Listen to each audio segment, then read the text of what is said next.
Suportado ng kilalang architect at urban planner na si Felino Palafox ang pagpapaimbestiga ni Pangulong Ferdinand R. Marcos Jr.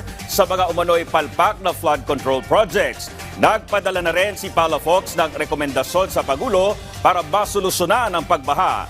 Yan ang ulat ni Noel Talakay.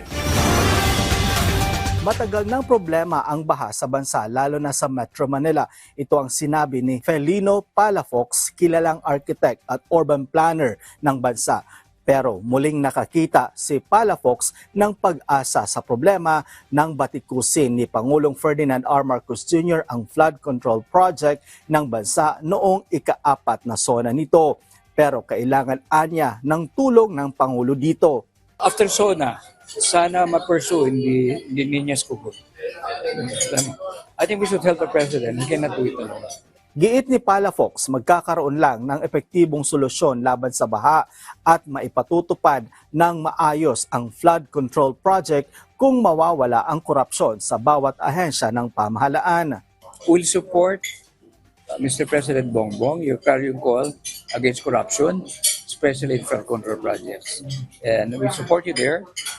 We'll help you become a better president for the next 1,000 days. Hindi anya ito imposible dahil batay sa kanyang karanasan, mayroon ilang mga ahensya ng pamahalaan at LGU na walang korupsyon. Agency na walang corruption, Department of Transportation. Yeah.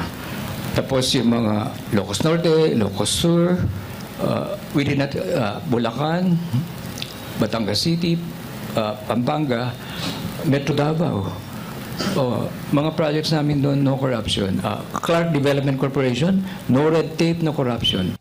Ayon kay Palafox, 50 years na itong flood control issue na kinakaharap ng bansa. Ilang administrasyon na rin anya ang nagdaan kung saan nakapagbigay na siya ng mga rekomendasyon kaugnay sa pagresolba sa baha sa bansa. Lahat ng rekomendasyon ko, the last one, 150 recommendations. The first one in November 2022 was 145 recommendations.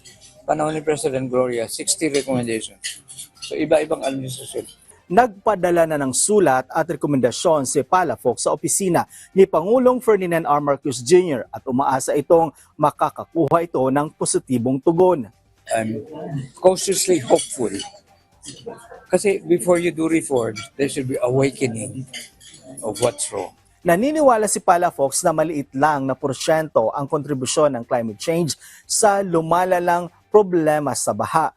Kahit ang basura anya, dapat matagal na itong nasolusyonan. Giit ni Palafox, para masolusyonan ang problema sa baha, kailangan ng political will na hindi lamang nagmumula sa presidente, kundi sa mga mambabatas, LGUs at barangay. Noel Talakay para sa Pambansang TV sa Bagong Pilipinas.